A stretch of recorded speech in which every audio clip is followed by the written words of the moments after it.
Hello friends, welcome to the video lecture series on data structures. दोस्तों, जब भी हम ऐसे इंफॉर्मेशन की बात करते हैं जहां पर डेटा को हमें लीनियर वे से ऑर्गेनाइज करना होता है, लीनियर वे से स्टोर करना होता है, वहां पर दोस्तों हम यूज करते हैं लीनियर डेटा स्ट्रक्चर का कंसेप्ट, जैसे एरे, क्यू, स्टैक और लिंक लिस्ट। इसका यूज करके हम डेटा को लीनियर वे से ऑर्गेनाइज करते हैं। सो दोस्तों, ऐसे कुछ एप्लीकेशंस होंगे, ऐसे कुछ रियल लाइफ सिनेरियोस होंगे जहां पर आप देखेंगे नॉन लीनियर डेटा स्ट्रक्चर या non linear organization of data best होगा। सो ऐसे कौन कौन से रियल लाइफ सिनेरियोस हैं, ये मैं आपको इस वीडियो में बताने वाला हूं। और पूरे कोर्स में हम ट्री एंड ग्राफ्स, ये दो नॉन लीनियर डेटा स्ट्रक्चर्स को पढ़ने वाले हैं, जिसमें से ट्री के एप्लीकेशंस वो मैं आपको इस वीडियो में बताने वाला हूं कि ट्री कहां कहां हमें यूज होगा।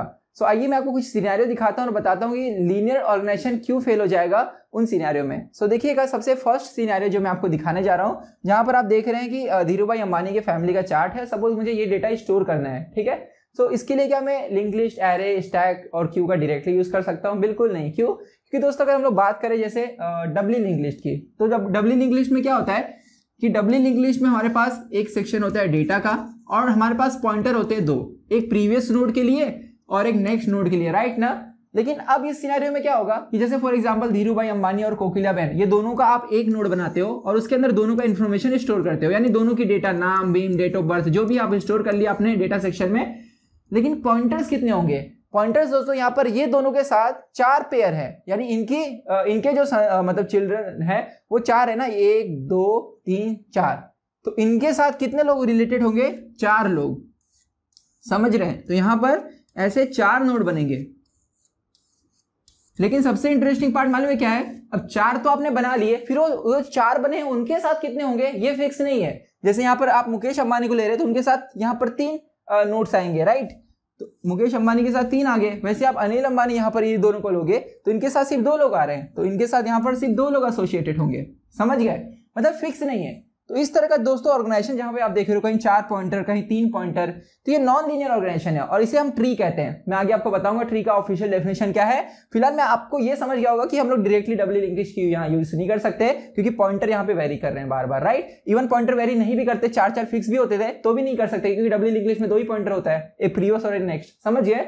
तो यहाँ पर दोस्तों हम ट्री का यूज करेंगे। एक और एग्जांपल दिखाता हूं शॉर्टेस्ट पाथ वाला। देखिए जैसे एक मैप है यहाँ पर और एक समझ लीजिए एक गेम है। गेम क्या है कि मैं यहाँ पर प्रेजेंट हूँ, ये जो आपको येलो कलर का दिख रहा है ना, ये, और जितने भी येलो कलर के आपको यहाँ पर दिख रहे हैं पॉइंट्स, ये लोकेशन है जहां पर मुझे रीच करना है शॉर्टेस्ट पाथ का यूज करके। फॉर एग्जाम्पल अगर मुझे दोस्तों यहाँ पहुंचना है और अगर मैं ये पाथ का यूज करता हूँ, आप पाथ का लेंथ मत देखो, जो नंबर लिखा है वो देखो, जो डिस्टेंस लिखा है 4 किलोमीटर, मतलब यहाँ से यहाँ पहुंचने का 4 किलोमीटर है। जबकि मैं अगर यहाँ से यहाँ जाऊँ फिर यहाँ से यहाँ जाऊँ तो 2 + 1 3 ही लगता है। तो इस पाथ का यूज करेंगे क्या? नहीं, इसका यूज नहीं करेंगे। सिमिलरली फ्रेंड्स, अगर मुझे यहां पहुंचना है तो मैं 2 किलोमीटर ऐसे और 2 किलोमीटर ऐसे, 4 किलोमीटर में पहुंच जाऊंगा।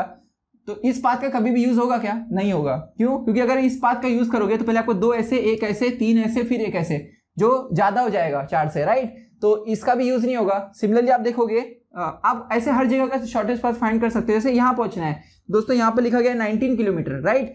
तो यहां से यहां तक 19 किलोमीटर है, जबकि अगर आप पहले यहां 2 जाते हो, फिर 2 जाते हो, 4, फिर 3 आते हो, 7, फिर 2 आते हो, तो 9 किलोमीटर में यहां पहुंच जाओगे। तो 19 किलोमीटर वाला भी यूज नहीं होगा। सिमिलरली फ्रेंड्स, आप ये वाला पाथ देखोगे तो इसका भी हम यूज नहीं करेंगे। क्यों? क्योंकि अगर मुझे यहां पहुंचना है तो मैं 2 ऐसे जाऊंगा, 2 ऐसे जाऊंगा, 4, 3, 7 और फिर 1, 8 में पहुंच जाऊंगा। जबकि अगर मैं इस पाथ का यूज करता हूं तो 2, 2, 4 और 7 कितना हो जाएगा? 11, बड़ा हो जाएगा, राइट। तो इसका भी यूज नहीं होगा। तो दोस्तों अगर वो सारे पाथ को मैं डिलीट कर दूं जिसका मैं यूज नहीं करूंगा, तो देखिए क्या बनेगा। यहाँ पर इसे मैंने डिलीट कर दिया, देन उसके बाद उसे डिलीट कर दिया, उसके बाद इसे डिलीट कर दिया, उसके बाद उसे डिलीट कर दिया। तो अब जो पाथ बचा है ना, वो हर एक पोजीशन तक पहुंचने का शॉर्टेस्ट पाथ है। जैसे यहां पहुंचना है तो 2 ऐसे, 1 ऐसे जाओ, यहां पहुंचना है तो 2 ऐसे, 1 ऐसे, 3 ऐसे जाओ। समझ गए? तो दोस्तों इसमें क्या क्लोज पाथ है? कोई साइकिल है नहीं, तो ये ट्री है। साइकिल और ग्राफ में मेन डिफरेंस क्या है कि ग्राफ में क्लोज पाथ होता है, साइकिल होता है, ट्री में नहीं होता जनरली, ठीक है। सो ये है दोस्तों ट्री, मिनिमम स्पैनिंग ट्री का कंसेप्ट मैं आपको पढ़ाऊंगा कि कैसे ट्री के जरिए हम शॉर्टेस्ट पाथ फाइंड कर सकते हैं। तो ट्री के कुछ एल्गोरिथम्स है जो ग्राफ पे अप्लाई करके हम शॉर्टेस्ट पाथ फाइंड कर सकते हैं, ठीक है। तो उसके बारे में हम आगे पढ़ेंगे। एक और एग्जाम्पल देखते हैं यहाँ पर हम, नेक्स्ट वाला। सो दोस्तों ये एग्जाम्पल देखिए जहां पर मैंने कुछ नंबर्स को ट्री के फॉर्म में ऑर्गेनाइज किया है। ट्री होता क्या है इसका टेंशन मत लीजिए, मैं आपको आगे बताऊंगा। आप ऐसा समझ लीजिए कि ये जो स्ट्रक्चर आपको दिख रहा है, यहाँ पर हर एक नोड, लिंक लिस्ट आप बनाते तो एक एक जो नोड होता है ना वो है, वहां पे मैंने डेटा स्टोर किया है। डेटा कैसे स्टोर है कि किसी भी नोड पर जो डेटा है उसके लेफ्ट हैंड साइड उससे छोटा डेटा है, राइट हैंड साइड उससे बड़ा डेटा है। ऐसा आप कोई भी नोड ले लीजिए, जैसे ये ले लो 25 से बड़ा 27, 25 से छोटा 23, मतलब लेफ्ट हैंड साइड छोटा डेटा, राइट हैंड साइड बड़ा डेटा। समझ गए? अगर दोस्तों मुझे यहाँ पर आप ऑब्जर्व करेंगे टोटल 15 नोड्स हैं, यानी 15 एलिमेंट्स हैं। तो अगर आप एरे में 15 एलिमेंट्स स्टोर करोगे और आपसे मैंने क्वेश्चन पूछा कि मुझे 27 सर्च मानना है, तो दोस्तों ज्यादा से ज्यादा कितना सर्च लग सकता है? 15, क्योंकि एरे में आपको लिनियरली ऐसा सर्च मारना पड़ेगा अगर एरे सॉर्टेड नहीं है तो। लेकिन दोस्तों इस तरह के अरेंजमेंट से क्या होगा मालूम है? देखिए सपोज मुझे सर्च मारना है 27, तो मैं पहले यहाँ पे रहूंगा, जैसे रूट कहते हैं ऊपर टॉप पे, ठीक है। मैं 21 से कंपेयर करूंगा 27 को, 27 बड़ा है मतलब 21 के राइट हैंड साइड जाना पड़ेगा, क्योंकि राइट हैंड साइड 21 से बड़े नंबर होंगे। इसी तरह से ऑर्गेनाइज किया गया इसे।